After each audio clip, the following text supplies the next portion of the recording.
Bismillahirrahmanirrahim. Assalamualaikum warahmatullahi wabarakatuh.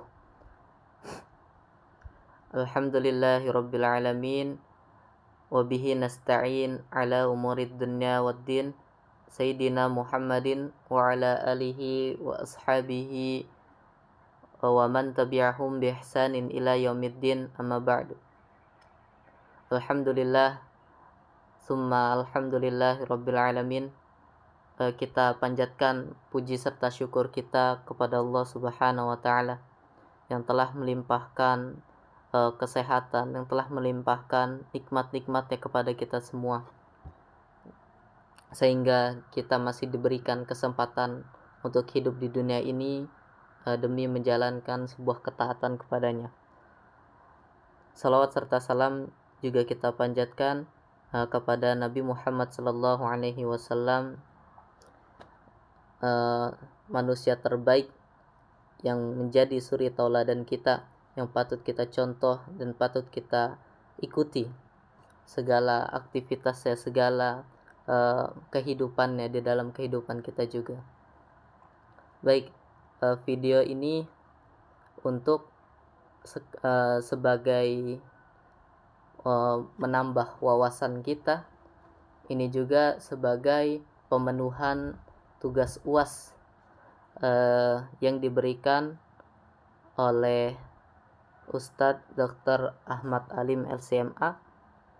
Saya sendiri adalah Abdul Rojak, berasal dari Universitas Ibnu Khaldun, Prodi Ilmu Al-Quran dan Tafsir, Fakultas Agama Islam.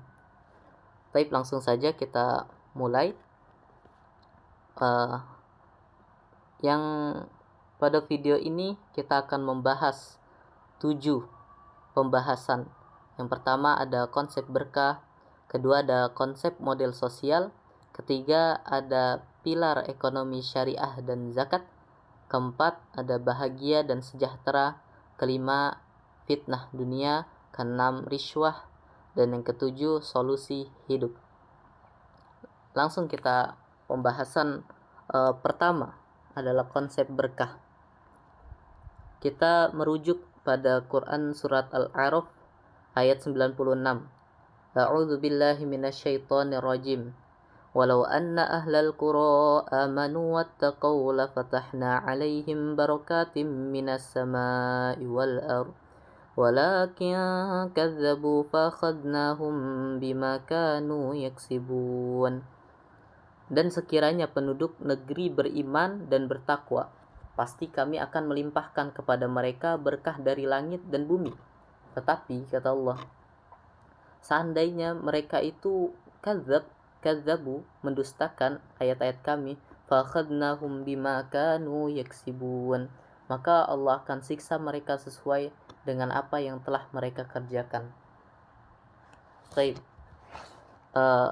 dari ayat ini kita bisa mengambil 2 aspek bagaimana jika suatu negeri atau suatu penduduk itu mendapatkan suatu berkah barokah dari Allah. Itu ada 2 aspek, ada 2 syarat, yakni amanu wattaqau, harus beriman dan bertakwa kepada Allah Subhanahu wa taala.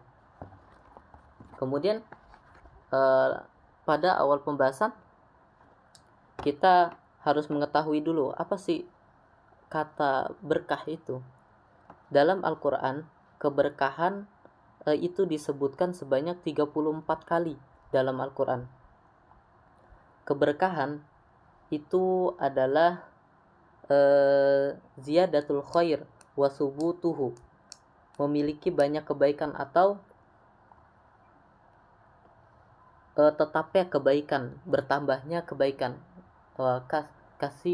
Kasiratuhu bi khair, bertambahnya sebuah kebaikan, atau sifatnya tetap dan akan terus menerus, itu adalah keberkahan. Keberkahan ini, kata berkah itu berasal dari kata albirkatun, yakni sebuah tempat berhimpunnya air atau kolam, sebuah kolam. Kenapa diumpamakan seperti itu? Karena misalnya seperti ini, kalau misalnya di dalam sebuah kolam itu terhimpun air, air itu bisa terhimpun sebanyak itu di dalam sebuah kolam, itu karena air tersebut menetap pada suatu tempat dan dia terus-menerus bertahap keluarnya. Maksudnya air tersebut itu ada di lingkup itu sendiri, sehingga sebuah kolam itu dapat dinikmati, dapat dimanfaatkan, dan dapat dirasakan oleh orang sekitar. Itu adalah berkah, namanya berkah. Baik, kita lanjutkan.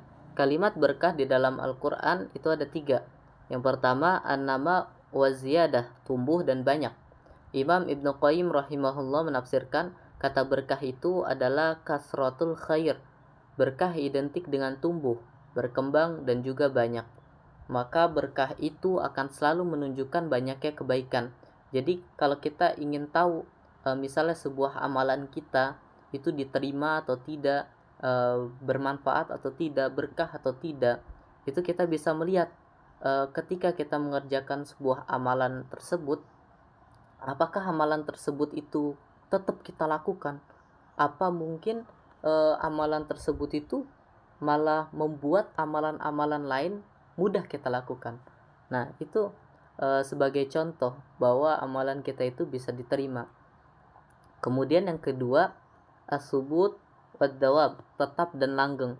Ini seperti yang sudah saya singgungkan, kenapa berkah itu diumpamakan sebagai tempat penampungan air ya. Karena ketika air itu berkumpul dalam sebuah kolam, air tersebut kolam tersebut akan bisa dimanfaatkan untuk mandi, untuk minum, dan lain-lain. Maka berkah itu bisa diartikan sebagai tetap dan langgeng gitu. Kemudian yang ketiga ada as-sa'adah, yakni kebahagiaan. Biasanya kalau orang itu diliputi dalam keberkahan, maka orang itu bahagia, senang rasanya. Wih, saya bisa melakukan ini. Wih, saya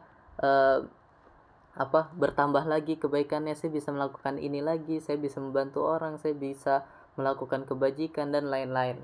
Nah, kemudian kita lanjutkan pendapat ulama. Imam Al-Mawardi rahimahullah ketika menafsirkan ayat ini, bahwa siapa saja yang beriman dan bertakwa, maka Allah akan membukakan pintu rizki yang terkunci, yaitu dengan melapangkan baik dari langit berupa hujan dan dikabulkan secara segala doa, ataupun rezeki dari bumi berupa tanaman dan kehidupan yang mudah di atasnya. Jadi kata berkah menurut Imam Al-Mawardi itu ketika kita beriman dan bertakwa, pasti Allah akan membukakan pintu rizki yang terkunci. Ini juga sesuai dengan firman Allah ya, wa may yattaqillaha yaj'al lahu makhraja wa yarzuqhu min haitsu la yahtasib. Barang siapa yang bertakwa, maka Allah akan bukakan pintu rizki dari arah yang tak disangka-sangka, dan Allah akan mudahkan segala urusannya. Seperti itu. Kemudian menurut Imam Ibnu Qayyim rahimahullah, di dalam kitab Al-Jawabul Kahfi, beliau menjelaskan secara detail salah satu penyebab hilangnya berkah dan terkuncinya rizki. Padahal rizki itu sudah hendak diturunkan oleh Allah, ditahan kembali oleh Allah Subhanahu wa ta'ala sebab-sebab dosa yang dia kerjakan. Nah itu kenapa misalnya di dalam ayat yang tadi telah kita singgung, seseorang itu suatu negeri itu kenapa tidak bisa berkah, tidak bisa sejahtera, tidak bisa harmonis, itu karena sebab dosa-dosa yang penduduk suatu negeri itu lakukan atau kerjakan. Maka oleh karena itu, semoga penduduk negeri kita ini bisa beriman dan bertakwa agar terciptanya keberkahan dari langit maupun bumi di dalam suatu negeri tersebut. Ada cerita yang menarik dari pembahasan ini, yakni suatu ketika itu ada suatu penduduk yang mengeluh kepada Imam Hasan Al-Basri. Penduduk suatu negeri itu sedang terjadi panceklik, tidak ada hujan, panas dan lain-lain. Setiap tanaman yang dia tumbuhkan itu selalu gagal panen. Maka dia mengadu kepada Imam Hasan al-Basri. Kemudian apa jawaban Imam Hasan al-Basri? Beliau menjawab dengan ayat Quran surat Nuh, wa ya qaumi astaghfiru rabbakum innahu kana ghaffara yursilis sama alaikum midrara. Jadi kata Imam Hasan al-Basri itu, kalian itu suruh istighfar, karena apapun, segala bentuk apapun yang ada di muka bumi ini, baik itu panceklik, baik itu kesusahan hidup, baik itu kemiskinan, baik itu lain-lainnya lah, itu sebenarnya terjadi semua karena dosa-dosa kita. Makanya Imam Hasan al-Basri tahu dengan menafsirkan ayat tersebut juga, bahwasannya segala bentuk hal tersebut kita bisa kita bisa jawab dengan istighfar. Kemudian ada juga seorang yang berkeluarga namun belum dikaruniai anak oleh Allah Subhanahu wa taala. Maka Imam Hasan al-Basri juga menjawab istighfar, sampai-sampai ada seorang muridnya bertanya, "Wahai imam, wahai guru, kenapa engkau menjawab sebuah persoalan yang berbeda namun engkau tetap menjawab istighfar?" Kemudian kata Imam Hasan al-Basri tersebut, "Aku tidak tahu lagi, karena itu adalah perintah yang Allah perintahkan kepada kita di Quran surat Nuh. Allah akan yursilis sama alaikum midrara wa yumdidukum bi amwal wa banin." Allah akan banyakkan harta kalian, keturunan kalian gitu. Nah, itu adalah contoh yang sebenarnya kita bisa ambil ibrohnya, bahwasannya setiap perkara kita itu semuanya itu berasal dari dosa. Alhamdulillah. Semoga kita dijauhkan dari perkara-perkara kemaksiatan. Kemudian kita lanjutkan ya, pilar ekonomi syariah atau zakat. Pilar ekonomi syariah, kita merujuk pada Quran surat At-Taubah ayat 103. Khudz min amwalihim shadaqatan tutahhiruhum wa tuzakkihim biha wa shalli 'alaihim inna shalataka sakanul lahum wallahu sami'un alim. Khudz, ambillah zakat dari mereka guna mensucikan dan membersihkan mereka, dan doakanlah mereka karena sesungguhnya doamu adalah ketentraman bagi mereka. Allah Maha mendengar lagi Maha mengetahui. Zakat ini adalah pokok agama. Jika seorang yang sudah mampu tetapi tidak melaksanakannya, maka berarti ada yang cacat pada agamanya dan tidak sempurna keimanan pada agamanya, keimanan seseorang. Kenapa? Karena zakat ini kan termasuk dalam rukun Islam.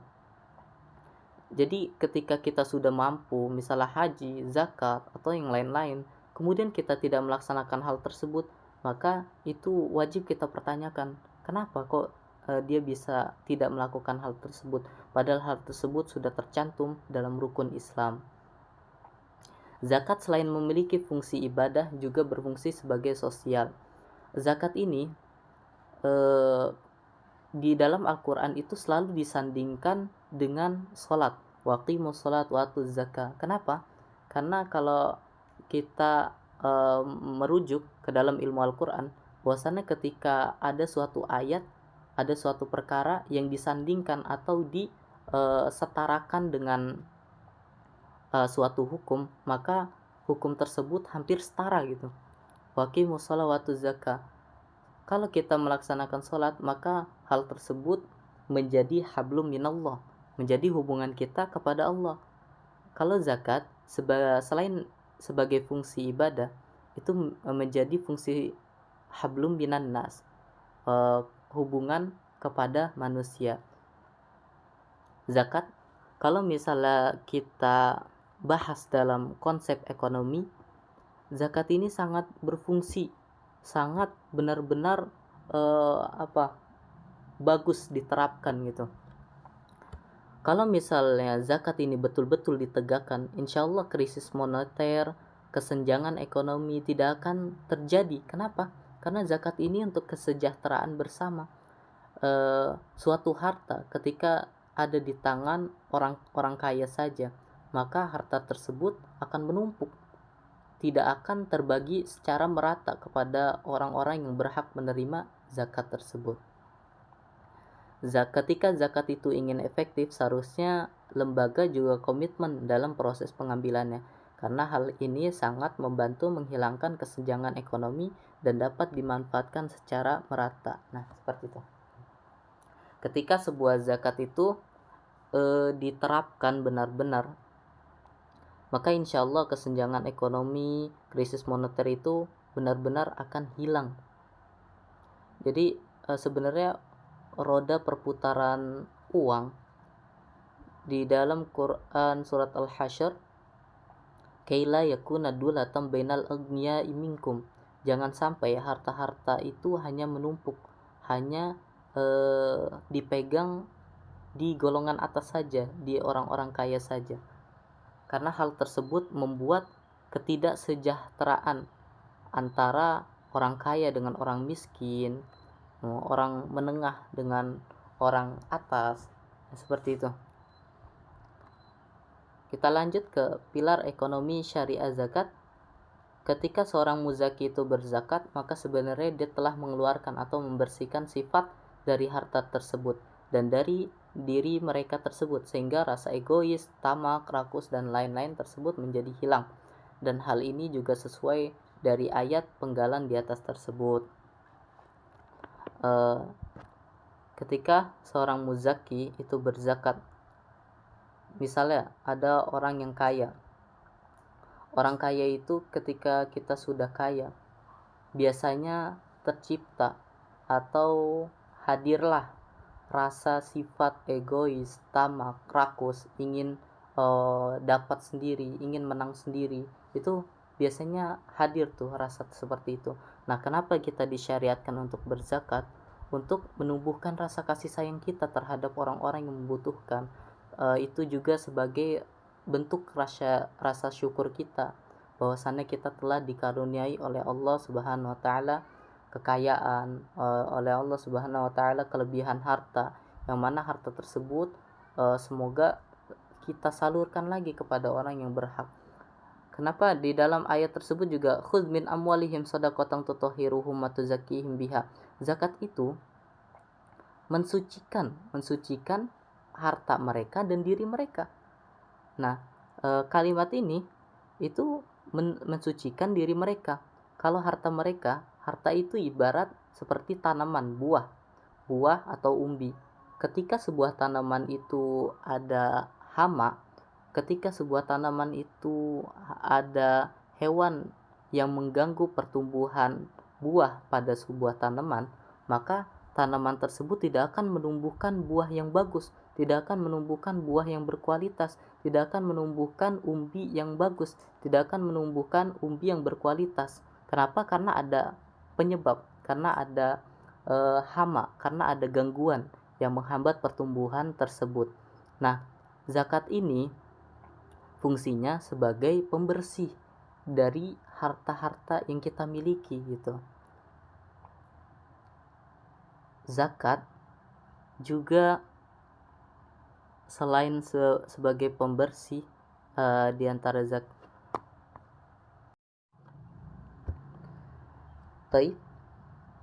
Hadirin yang insyaallah dirahmati Allah Subhanahu wa taala dimanapun kalian berada. Dulu pada masa Khalifah Abu Bakar As-Siddiq ada sekelompok golongan murtad yang membedakan antara zakat dan sholat. Golongan tersebut murtad, tidak mau membayar zakat. Maka Abu Bakar As-Siddiq tahu bahwasannya keutamaan zakat itu sebagai hablum minan nas, sebagai hubungan sama manusia. Kalau hubungan sama manusia itu tidak berjalan dengan baik, maka pilar ekonomi itu akan terjadi krisis, akan terjadi suatu hambatan. Maka oleh karena itu Abu Bakar As-Siddiq itu menerapkan, memusuhi, memerangi mereka untuk menuntaskan pikiran-pikiran jahat mereka. Baik. Kita lanjut ke konsep model sosial. Konsep model sosial itu tercantum di dalam Quran surat Al-Hujurat. Di dalam surat tersebut itu banyak sekali hal-hal atau hubungan-hubungan yang harus kita lakukan kepada manusia, bagaimana cara bersosialisasi yang baik, bagaimana cara kita itu mendapatkan sebuah hubungan yang baik yang terjadi di manusia sesama manusia. Itu semua tercantum di Quran surat Al-Hujurat di ayat 10 sampai 13. Kita baca, A'udzu billahi minasyaitonir rajim. Innamal mu'minuna ikhwatun fa aslihu baina akhawaykum wattaqullaha la'allakum turhamun. Sesungguhnya orang-orang mukmin itu bersaudara, karena itu damaikanlah kedua saudaramu yang bertikai, dan bertakwalah kepada Allah agar kamu dirahmati. Konsep modal sosial ini adalah konsep awal atau dasar kalau kita ingin mempelajari ekonomi, pilar ekonomi. Karena kenapa? Jikalau hubungan kita sesama manusia itu baik, maka orang-orang dalam misalnya pilar ekonomi itu akan memandang kita, wah orang ini baik nih, akhlaknya baik, hubungannya sama manusia, maka orang tersebut akan enak membeli suatu produk yang dijual oleh seseorang. Kita lihat lagi.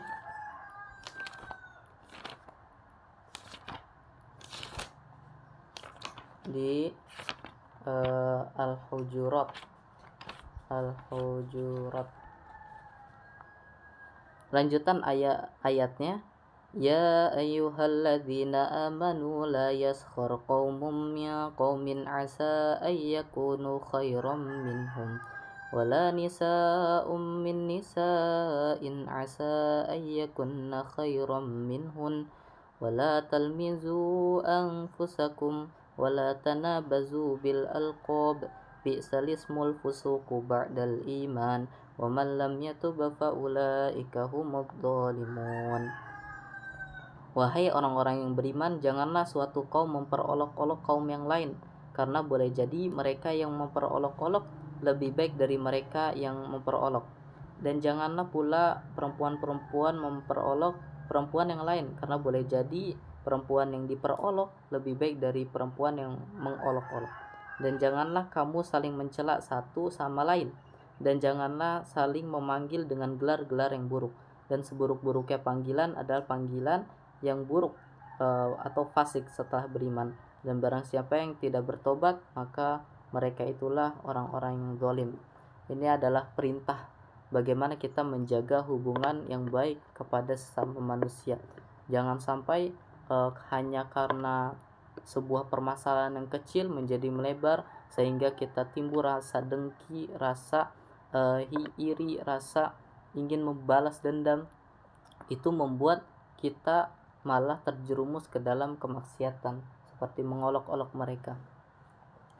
Karena sebaik-baiknya hukum itu adalah hukum Allah. Kalau bisa kita sabar, maka sebaiknya kita sabar, karena innama yuwaffas sabiruna ajrahum bighairi hisab. Sabar itu pahalanya itu tidak terbatas. Lebih baik kita seperti itu daripada harus menanggapi orang yang mengolok-olok kita. Nah, konsep model sosial, kita lanjut. Kalau kita ambil dalam konsep ekonomi, hal ini sangat berguna, karena jika hubungan sesama manusia itu baik, maka sistem ekonomi sendiri itu akan baik gitu. Orang itu bisa mau meminjamkan, misal kita piutang, kita hutang kepada seseorang, orang bisa mau meminjamkan hutang tersebut, duit tersebut kepada kita. Karena apa? Misalnya orang tersebut dia amanah, nanti juga bakal dibalikin. Nah, kalau misalnya hubungan kita sesama manusia itu buruk, bagaimana kita bisa menjalankan hal tersebut? Kemudian modal sosial ini melahirkan ekonomi yang positif, sehingga jangan sampai kegiatan ekonomi kita hanya sebatas materialisme, kapitalisme, dan lain-lain yang menyebabkan ekonomi menjadi tidak stabil. Kalau modal sosial kita itu baik, maka kegiatan ekonomi kita itu juga baik. Kemudian bangunlah hubungan sosial kepada manusia tanpa memandang ras, suku, bangsa, dan lain-lain untuk memperkuat hubungan dan ukhuwah dalam bersosialisasi. Maksudnya ini adalah lanjutan ayatnya ya. Ya ayyuhan nasu inna khalaqnakum min dzakari wa untha waja'alnakum syu'uban wa qabaila lita'arafu inna akramakum 'indallahi atqakum innallaha 'alimun khabir. Di ayat tersebut kita diciptakan bersuku-suku, berbangsa-bangsa, beras, itu untuk saling mengenal bahwasannya Allah ingin menunjukkan bahwasannya kuasa Allah itu beragam-ragam. Ada yang berkulit putih, ada yang berkulit kemerah-merahan, dan lain-lain, supaya kita tidak saling menghina, supaya hubungan kita sama manusia itu baik. Karena kenapa? Inna akramakum indallahi atqakum. Semuanya itu yang diterima Allah itu hanyalah ketakwaan pada diri kita. Kemudian transaksi kepercayaan sangat penting dalam hidup. Bagaimana seorang ingin hutang piutang, bermusyarakah, dan lain-lain kalau tidak ada modal sosial yang baik. Ini yang telah tadi kita singgung ya. Lanjut ya, kita ke pembahasan keempat, yakni ar-rishwah. Ini ada 3 pembahasan, pengertian, pendapat ulama, dan kesimpulan. Kita merujuk pada Quran surat Al-Baqarah ayat 188. Wala ta'kulu amwalakum bainakum bil batil wa tudlu biha ilal hukam litakulu fariqam min amwalin nasi bil ismi wa antum ta'lamun. Dan janganlah kamu makan harta di antara kamu dengan jalan yang batil, dan janganlah kamu menyuap dengan harta itu kepada para hakim dengan maksud agar kamu dapat memakan sebagian harta orang lain itu dengan jalan dosa, padahal kamu mengetahui. Rishwah itu adalah suap menyuap. Pendapat ulama dari Imam Al-Qurtubi ini adalah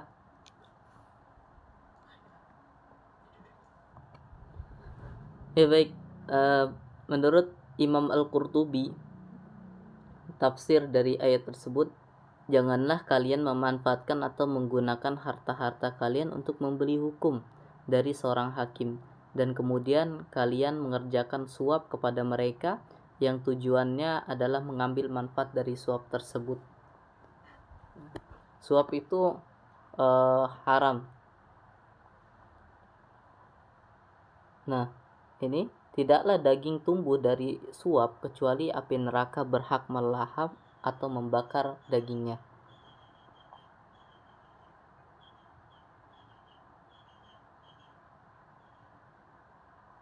Baik, itu saja pembahasan tentang suap. Kemudian yang kelima adalah solusi hidup. Kita merujuk pada Quran surat Toha ayat 124. A'udzu billahi minasyaitonir rajim. Wa man a'rada 'an dzikri fa inna lahu ma'isyatan dhanka wa nahsyuruhu yaumal qiyamati a'ma. Dan barang siapa berpaling dari peringatanku, maka sungguh dia akan menjalani kehidupan yang sempit, dan kami akan mengumpulkan pada hari kiamat dalam keadaan buta. Pendapat ulama Ibnu Katsir bahwa kehidupan yang sempit atau as-suq, celaka, itu celaka karena dijauhkan dari hidayah. Kemudian celaka karena dijauhkan dari jalan cahaya. Celaka karena dijauhkan dari jalan keimanan, sehingga hidupnya jalannya bengkok, bukan jalan lurus. Di dalam tafsir dijelaskan bahwa ketika seorang diberikan kehidupan yang sempit, yaitu gelisah hati, gelisah di dalam hidupnya, bingung ragu dalam hidupnya, tidak ada ketenangan dan tidak ada kelapangan di dalam dadanya. Itu makna dari ayat tersebut, tafsirnya. Ma'isyatun dhanka. Di dalam tafsir yang lain bahwasannya ayat ini adalah peringatan kepada kita, bahwasannya Allah telah menurunkan Al-Quran sebagai peringatan, sebagai petunjuk dalam kehidupan ini.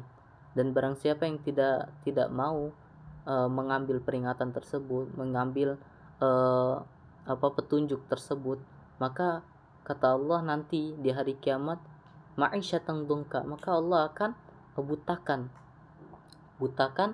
matanya.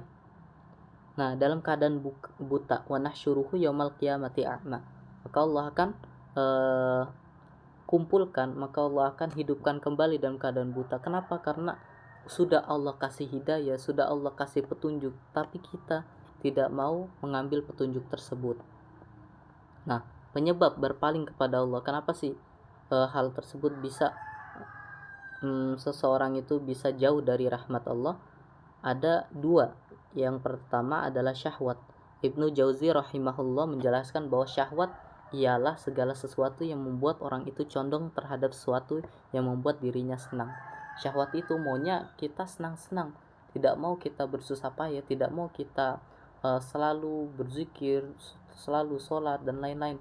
Syahwat kita itu maunya kita itu untuk bersenang-senang. Maka hal kenapa orang itu bisa berpaling dari rahmat Allah karena dia memenuhi syahwat tersebut.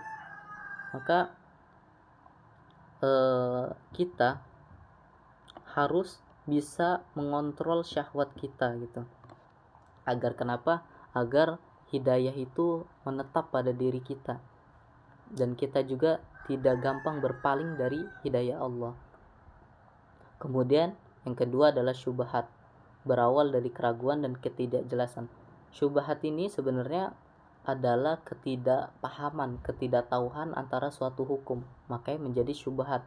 Syubhat ini sebenarnya bisa kita atasi dengan cara belajar, karena syubhat itu adalah suatu hukum yang kita tidak tahu. Misalnya kita tidak tahu hukum mencuri, dalam pikiran kita pasti selalu diliputi dengan syahwat, maka mencuri itu akan menjadi baik ketika pikiran kita.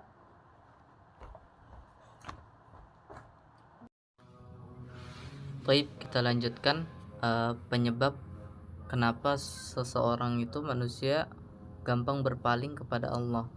Ada dua ya. Yang pertama itu asyahwat.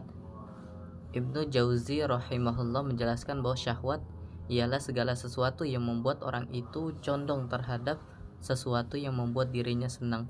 Jadi emang pada dasarnya itu syahwat itu inginnya yang senang-senang saja. Hubbus syahwat, zuyina linnasi hubbus syahwati minan nisa wal banin wal qanatiril muqantarati minad dahabi wal fiddah.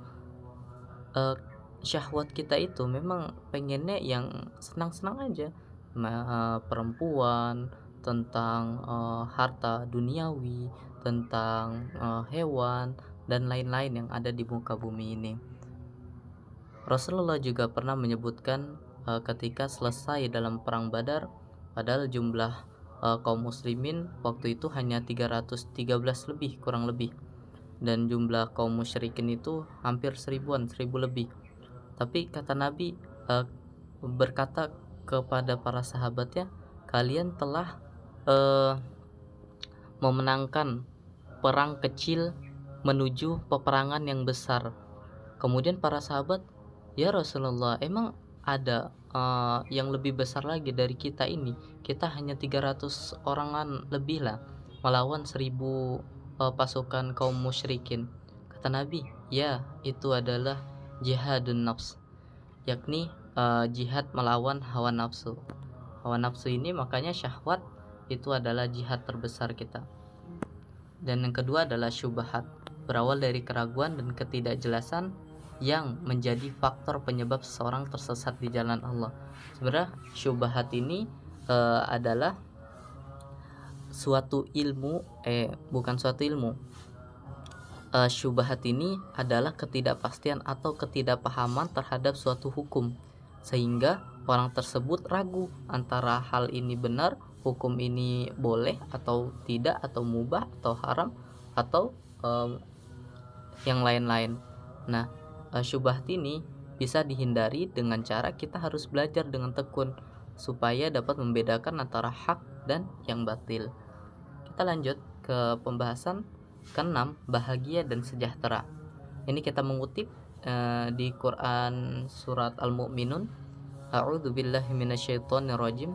Qad aflahal mu'minun alladzina hum fi salatihim khashi'un walladzina hum 'anil lagwi mu'ridun walladzina hum lizakati fa'ilun walladzina hum li furujihim hafizun illa 'ala azwajihim aw ma malakat aymanuhum fa innahum ghairu malumin faman ibtagha wara'a dzalika faulaika humul 'adun walladzina hum li amanatihim wa 'ahdihim ra'un walladzina hum 'ala salawatihim yuhafizun ulaika humul warithun alladzina yarithunal firdaus hum fiha khalidun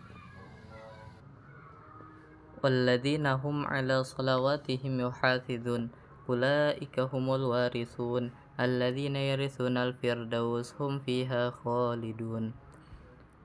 Yang artinya sesungguhnya beruntunglah orang-orang beriman. Qad aflahal mu'minun. Siapa orang-orang yang aflaha itu? Disebutkan bahwasannya makna aflaha itu ada 4. Yang pertama as-sa'adah, yakni bahagia. Yang kedua baqaul khair, tetapnya kebaikan. Ketiga idrokul matolik, terpenuhi keinginannya. Yang keempat an-nasah, sukses. Nah, menurut Ibnu Katsir menafsirkan riwayat dari Ibnu Abbas radhiyallahu anhu mengatakan khashi'un ay khayshun sakimun, salatnya penuh dengan ketenangan dan penuh dengan rasa takut kepada Allah. Ini maksud dari alladzina hum fi salatihim khashi'un. Jadi bagaimana kita sebagai seorang mukmin itu mendapatkan kebahagiaan, mendapatkan tetapnya kebaikan, mendapatkan sukses, mendapatkan terpenuhi keinginannya, itu dengan melaksanakan syariat-syariat yang telah disebutkan di ayat selanjutnya. Alladzina hum fi salatihim khashi'un, dengan salat kita itu harus khusyuk. Dan yang keduanya walladzina hum 'anil lagwi mu'ridun, menjauhkan diri dari perbuatan atau perkataan yang tidak berguna. Kemudian walladzina hum lizakati fa'ilun, zakat kita laksanakan. Walladzina hum li furujihim hafizun, kemudian kita jaga kemaluan kita. Maksudnya kita kalau misalnya sudah mampu kita menikah, illa ala azwajihim wa ma malakat aymanuhum, dan seterusnya. Maka ketika kita telah berhasil melakukan hal-hal yang telah disebutkan dalam ayat ini, jaminannya atau keberhasilannya itu walladzina hum ala salawatihim yuhafizun ulaika humul warithun. Maka mereka itu yang menjalankan semua syariat itu, mereka adalah para penghuni apa? Alladzina yarisunal firdaus hum fiha khalidun. Insyaallah mereka akan ditempatkan di taman-taman terindah, yakni di surga Firdaus. Hum fiha khalidun, mereka kekal di dalamnya. Nah, Nabi Muhammad SAW mengatakan kepada kita, bagaimana sih cara sholat kita khusyuk supaya mendapatkan ketenangan dalam sholat tersebut? Maka kata Nabi, sholatlah seperti kalian sholat orang yang hendak mau mati. Nabi juga mengingatkan bahwa kalau seandainya hati orang ketika sholat itu khusyuk, maka anggota badannya khusyuk juga. Bagaimana cara hati kita khusyuk? Dengan menanamkan niat, sudah bertekad dari awal, oh nanti udah azan berarti kita harus siap-siap. dengan kesiapan tersebut, insya Allah ketika kita sudah hadir dalam sholat, dalam masjid, maka seluruh anggota badan kita insya Allah juga ikut terhadap hati kita. Nah, ini tafsir-tafsir Ibnu Katsir yang menafsirkan kata al-lagwi. Nah, kita lanjut saja ke fitnah dunia. Fitnah dunia, kita merujuk pada Quran surat At-Takatsur. A'udzu billahi minasyaitonir rajim. Alhaakumut takatsur hatta zurtumul maqabir. Kalla sawfa ta'lamun, summa kalla sawfa ta'lamun. Kalla law ta'lamuna 'ilmal yaqin latarawunnal jahim, summa latarawunnaha 'ainal yaqin, summa latus'alunna yawma idzin 'anin na'im. Bermegah-megah telah melalaikan kalian sampai kalian masuk ke dalam kubur.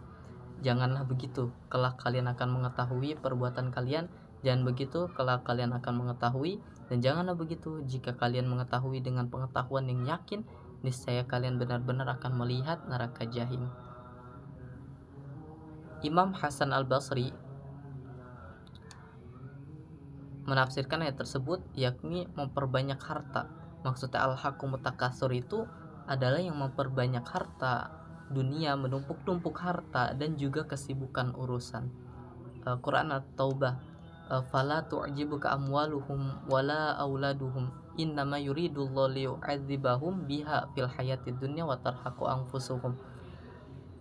Jadi dari penjelasan Imam Hasan al-Basri, siapa sih orang-orang yang al-hakumut takatsur? Itu adalah orang-orang yang memperbanyak harta dunia, menumpuk-numpuk harta dan juga kesibukan urusan dunia lainnya. Anak-anak yang melalaikan dari ketaatan.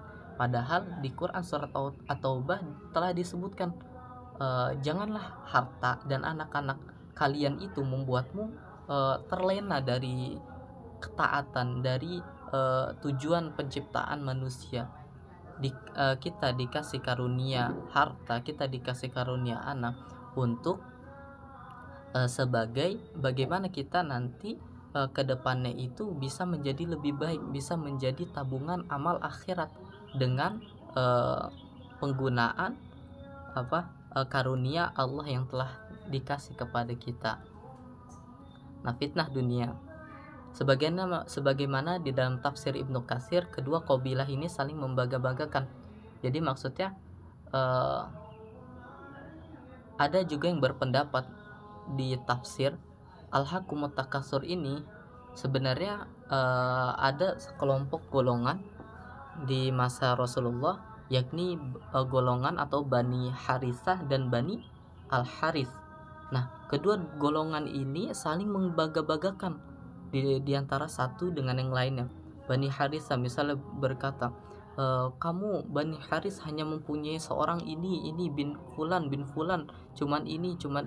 Kemudian Bani Harith juga begitu, berkata demikian, kamu juga Bani Harithah punya seseorang cuman ini bin fulan.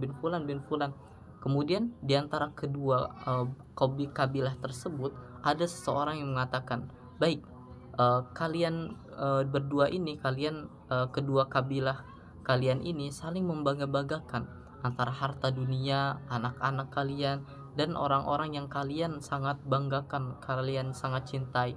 Kemudian salah seorang sahabat ini mengajak dua kabilah ini untuk pergi ke kuburan.